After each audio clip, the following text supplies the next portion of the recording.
Graines de reporters scientifiques. Une série de podcasts sur les enjeux de l'océan réalisés par des élèves francophones du monde entier. En partenariat avec la Fondation Tara Océan, le Centre pour l'éducation aux médias et à l'information, le ministère de l'Éducation nationale et de la jeunesse et l'Agence de l'enseignement français à l'étranger. Le niveau de l'océan monte. Mais alors, l'île d'Oléron va-t-elle être engloutie ?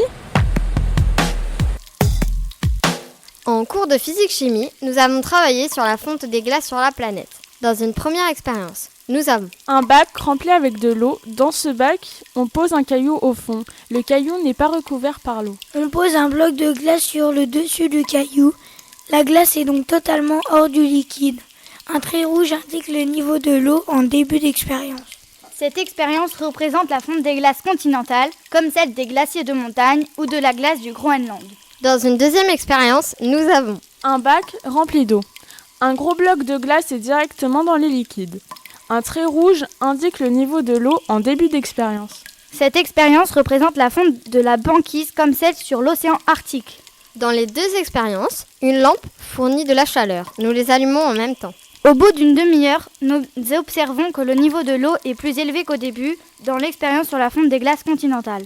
Par contre, le niveau de l'eau n'a pas changé dans l'expérience sur la fonte de la banquise. Nous concluons donc que l'élévation du niveau des océans provient de la fonte des glaces continentales. Il n'y a pas que la fonte des glaces continentales qui entraîne la montée des eaux. Tu te rappelles ?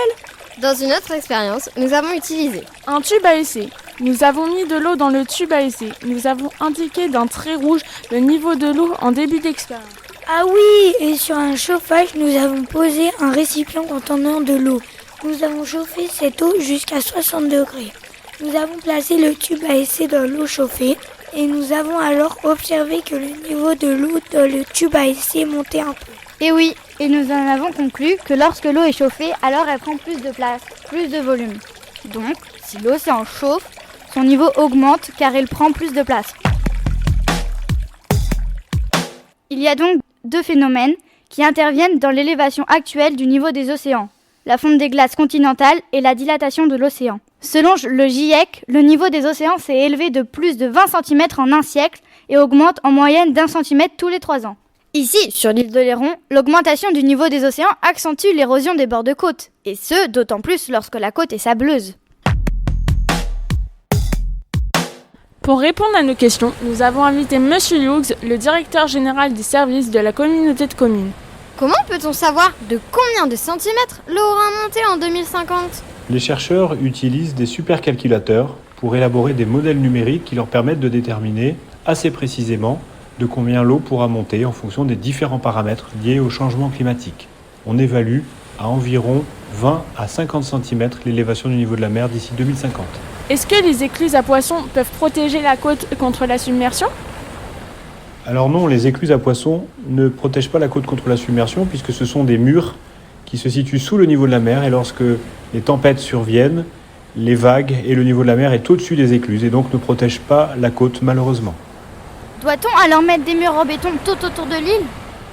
Mettre des murs en béton tout autour de l'île nous permettrait de protéger l'île contre les submersions marines, mais ferait disparaître l'ensemble du sable sur la côte et coûterait beaucoup d'argent. L'île d'Oléron sans plage, ce serait vraiment dommage. Dans combien de temps l'île d'Oléron va-t-elle disparaître ? L'île d'Oléron ne va sans doute pas disparaître en totalité. Il y aura des zones inondées, des zones qui seront encore habitables. Il faudra sans doute s'adapter, reculer les maisons, déplacer les villages. Mais finalement, la vraie question qu'on doit se poser aujourd'hui pour éviter les dérèglements climatiques, c'est d'adopter les bonnes décisions au niveau international en réduisant les émissions de gaz à effet de serre et au quotidien, adopter les bons gestes pour continuer à vivre heureux sur l'île d'Oléron encore longtemps.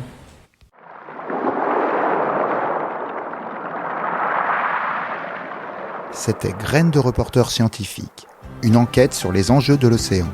Retrouvez tous les podcasts audio et vidéo sur la plateforme lesdessous de l'océan.fondationtaraocéan.org.